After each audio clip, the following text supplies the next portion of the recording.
What is up, everybody? Welcome back to RacingNews.com, and welcome back to a little bit of the new thing we're going to do this week. We had something happen on Sunday that was pretty exciting, and so we wanted to get here and we wanted to talk about it with you guys today. 42-1 shot, Turf Paradise in the 8th race on Sunday was our top pick.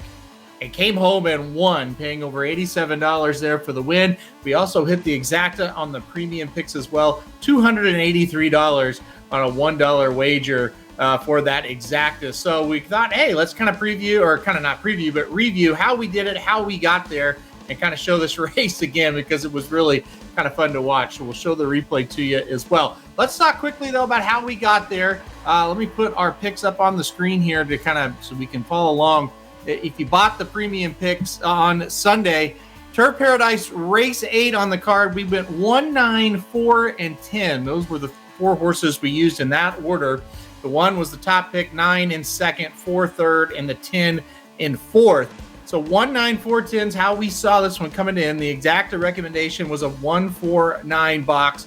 Try recommendation, a 1, 4, 9, 10 box. Like I mentioned, we did not hit the try, but the exacta we hit for a big amount. You could have played a straight 1-9 as well, and it would have came in as a finished with a 1-9 exacta. All right, let's get how we got there, though.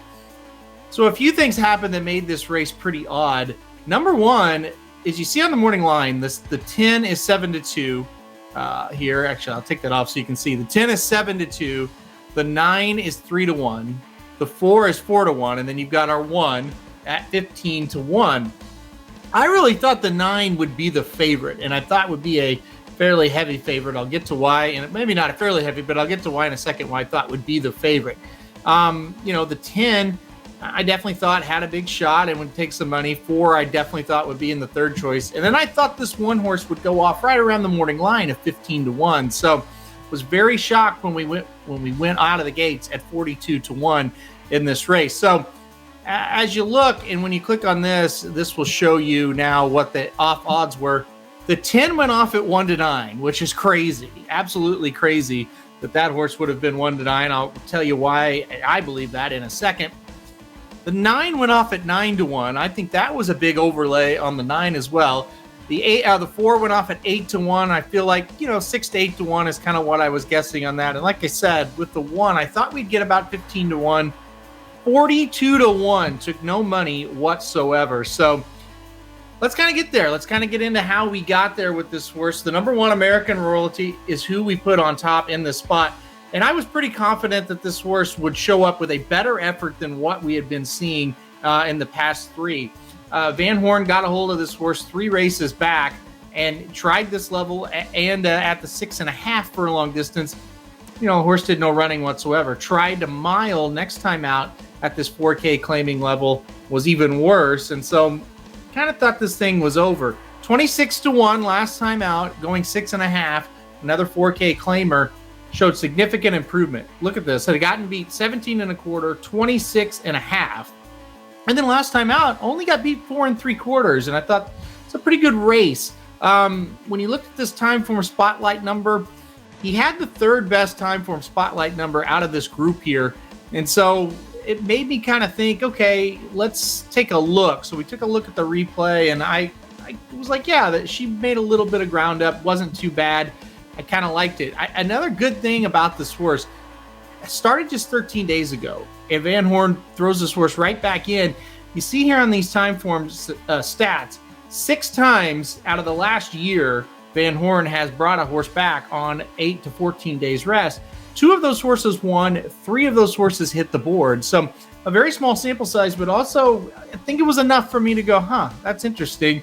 I think this horse is going to run fairly well. Also, we get Glenn Corbett aboard. I had nothing against the previous jockey. I don't want to throw that jockey under the bus, but I do like Glenn Corbett as a rider at Turf Paradise. I trusted that he could come from off the pace here and do a pretty good job. The trip that the 1 got kind of was what I thought would get, kind of just a ground saving, take kind of up the rail, then tip out at the top of the lane. We'll see the replay in a minute. So there were enough positives for me to say, I want to play this horse. At least I want the horse in the top 4 on the ticket. So that was kind of step number 1. Now, a lot of times when you pick a longer price, it's hey, there's this horse that I do think is going to be that longer price and worth putting on a ticket, and B, I don't really like the favorites, and that's kind of what it came down to here. So we put the 9 in second, and like I said at the beginning, my opinion, she, I should say, was the probable most likely winner coming out of a stakes race. That was Arizona bred and did no running at all. 2 races back at a mile at the 6 furlong, or at a mile at this 4K claiming level. Got second, only beaten the neck, ran pretty well. I mean, this just seemed like a horse that made a lot of sense here. So I was pretty keen. I wanted to play this 9. My biggest thing was I thought the 9 would be 2-1, 5-2. And so I thought, I don't know if I want to play that short of a price on the 9. The 4, who we had in third, well, lost to the 9, last time they faced in that same 4K claiming level. But still, we're cutting back today. This horse probably, I thought, had a good shot as well. Turns out she didn't do much running at all. And then this 10, I put the 10 in fourth. We dropped down significantly in that last race here at Turf Paradise. Got third, only beating a length and a half. Pat her on the back for that one. That wasn't that bad of a performance, but I just felt that was the time. She was 5-2 that day. I thought she'd be a similar 5-2 type of number in this spot, and I just didn't want to play her on top. I thought we could get her involved underneath, didn't want to play her on top. So it really came down between the 9 and the 1 as far as who I wanted to play on top in this spot here.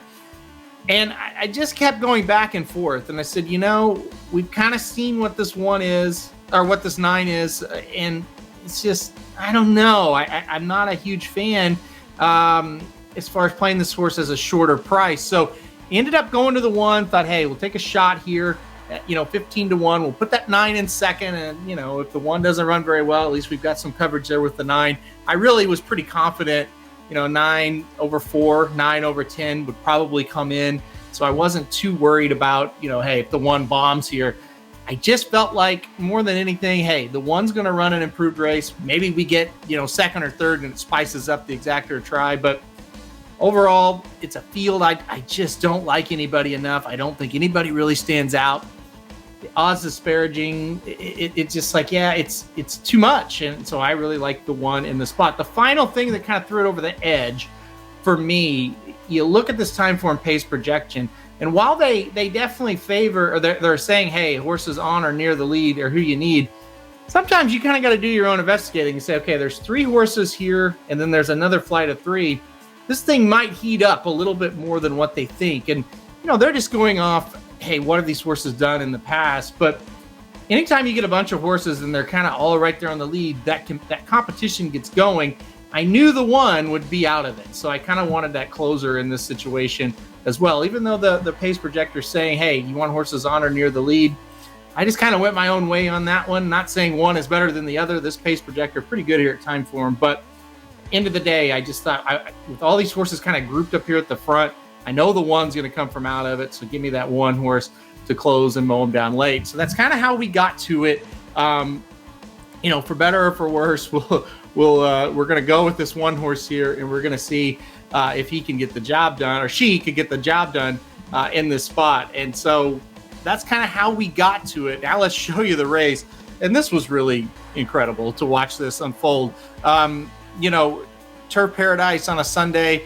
Yes, I do have it on. Yes, I was watching live. A lot of people have been asking me about that. I watch all these tracks, so that's not too big of a surprise. So I've got it up on the screen now. This was just like I said. It unfolded exactly like I kind of pictured, and that doesn't happen all that often. I mean, you can talk about it and think about how it's going to unfold, but then they run the race and then you see. So, all right, let's get to it though. I'll play the video now if I can find the play button on this thing. Here we go.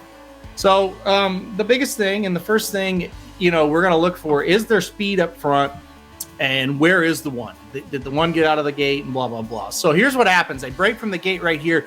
The 1 broke very well. And so you're kind of like, okay, there's the line of horses that we thought 4 or 5 horses would be up there, and the 1's sitting right off of it. So that's fine. Turns out the 8 takes the lead in this spot. And immediately I'm a little bit worried because the 10 kind of looks like we're going to sit chilly. It was bet down to 1-9. We even have the 9 up there, stalking, and it's like, okay, our horses are running fairly well at this moment. So we have the 10 and the 9 in real good spots. They're not really getting engaged in that pace duel. And the 1 and the 4, the other 2 we used, are in the very back. The 4, you can see, is really not firing. Now watch the 1 here around the turn. Look at Glenn Corbett sneaking this horse up along the rail here. Doesn't have to leave it until we get right here. Now we're going to have to start getting behind, or getting around horses, but boom. Let me pause it right here. So he had made up a ton of ground already on this pack of 4 or 5. We're still got to run down the 10, the 9, if the 8 gets brave at 90-1. But that was a sneaky move, saved a lot of ground around the turn. And watching this live, I felt like at least we're going to get a run. Anytime a horse is 42-1, that's the first thing you want. You just want to try to make a run at him, hope the horse fires. We're getting a horse that's going to fire. So here we go now. They turn the corner, and now I'll pause it again. The 9 is going to pass this 10 fairly easy. So it's like, okay, this is huge because we've got a 1-9. It's going to get out of the number. And that's when you can see a big blow up. So the 9 gets by, and look at the 1. The 1 just keeps running. Glenn Corbett gives her a couple of reminders. And it looks like right here we're going to get this thing. Now the 9 takes off again, and it's like, okay, we're going to get second. Pretty good run for the 42-1. Boom, she just keeps coming, gets her right at the wire. And there it is, a 42-1 shot, gets the job done here.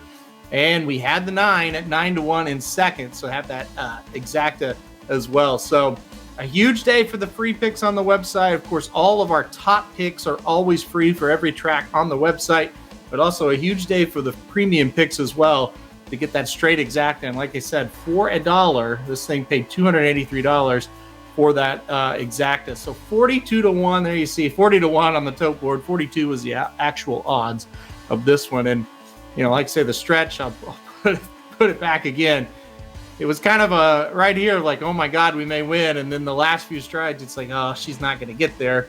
So she finally does. The 9 ran well. Wish the 4 or the 10 would have hit the board there for third, and we could have got a nice looking payout there for the trifecta, but not to be.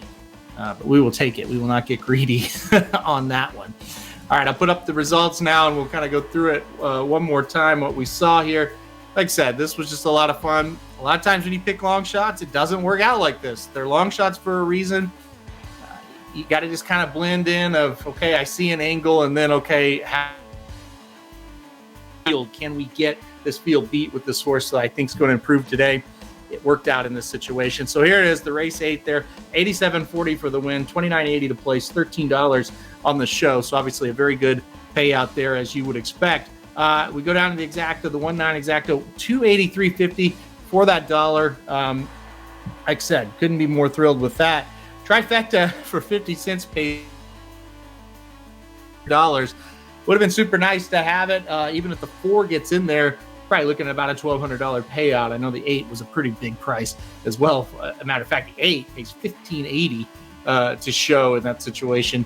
That's the one that set the pace and just couldn't quite hold on for the win or the place. So incredible day. It was a lot of fun. We got a lot of emails, a lot of people extremely excited about this race and about what happened here.